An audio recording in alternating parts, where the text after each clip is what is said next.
Hello everyone, myself is Logesh from Second MCom. Today we are going to see about the dividend residual theory of dividend. Before before we are going to see about residual theory of dividend, there are two types of theories while we issuing the dividend. That is relevant theory and irrelevant theory. What is relevant theory? The company's dividend policy has an impact on value of its shares. That means the company when the company issue dividend that impacts the value of the share in the market. And then we are going to talk about what is irrelevant theory. Irrelevant theory. Company's dividend policy does not have an impact on the value of the shares of the value of the shares that are prevailing in the market. Okay, there are two types of theories we have gone through. In relevant theory, there are two models. They are Walter's model and Gordon's model. In irrelevant theory, there are also two models. That is residual theory. That is said by the Solomon, and the approach. That is said by the Modigliani and Millers. Okay. Today we are going to see about what are the table of contents. First one is understanding residual theory of dividend, and next what are the key components that are prevailing in the residual theory, and next how that the residual theory influence the investment decision. And next we are going to compare the advantages of the residual theory and disadvantages of the residual theory. And last but not least, what we are going to see about navigating the pitfalls of the residual dividend theory. Okay, we are going to get into the topic. What is residual dividend theory? When the company when the company is earning a profit, they are there is a two option to a company while they are earning the profit. First one is they are going to reinvest that profit into the company, or they are going to share that profit with the shareholders. In the residual dividend theory, the company is first going to reinvest the profit in the company, and then when that is called as capex. What is the capex? Capex is a capital expenditure that a company made. That the company is allocating some profit to the for the future growth. For the that is example, they are purchasing machinery. They are allocating some funds to the capital expenditures like research and development, like that, and so on. And next when there is some profit left over after they are allocating to the capital expenditure, that some of the amount is going to be issued to the shareholders as a dividend.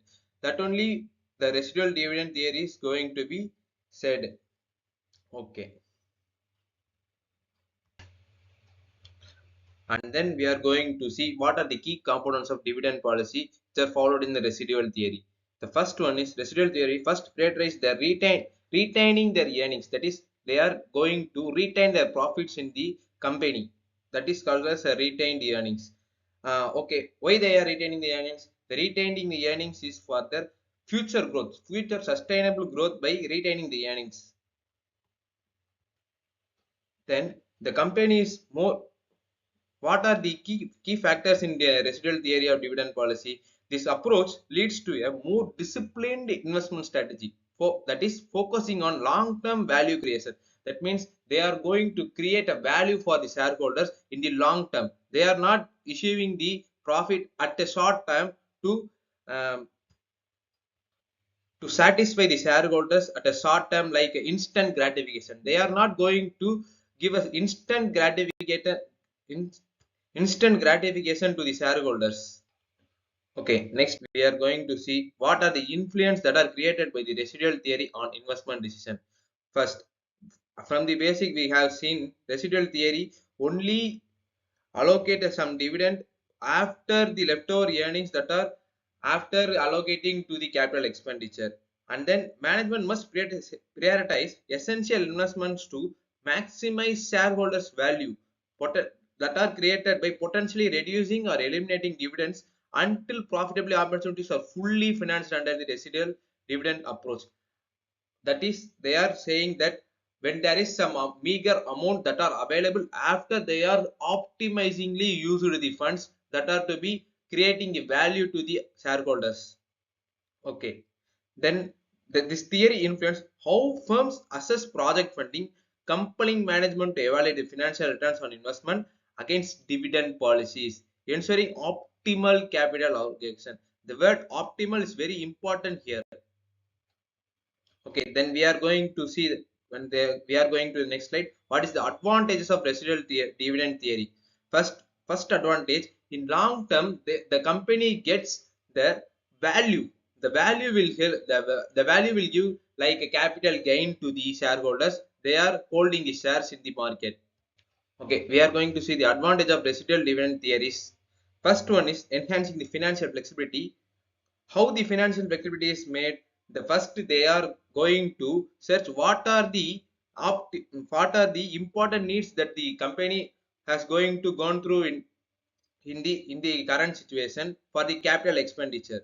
And next, first the and next advantage of the residual dividend theory, they are going this residual theory encourage the capital budgeting, as dividends are paid only after funding valuable projects, that promotes the long-term growth and sustainability of the company among the competitors in the market. This and next, the residual dividend theory also reduce the risk of over distribution and ensuring that shareholders returns are sustainable. Next, we are going to navigate the pitfalls of residual dividend theory. The first pitfall of the residual dividend theory is this leads to the following the company when the company follows the residual dividend theory, this for the shareholders. This may leads to the shareholders are not attractive to get the shares in the market. And the next point, that this approach may leads to problematic due to unpredictable cash flow. For example, some companies, some peer companies in the market gives the regular dividends like quarterly dividends or special dividends. But if our company not providing the dividend to the shareholders, then it leads to the um, unattractiveness among the shareholders. uh, Next point, we are going to see that this theory assumes that there is a perfect market condition which they are going to create the value for the shareholders and the company. But in practical, which is rarely exist, and this can leads to misleading valuations and investment decision for both managers and shareholders. For example, we are going to going back to 2020s. There is a COVID, so the valuations are not possible in that periods and pandemic periods. And next, fourth point, market perception can be adversely affected. The fluctuation dividend might signal instability and the lack of profitability, potentially harming a company's stock price.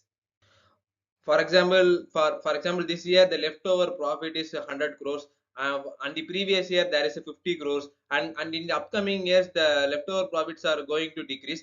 Then it creates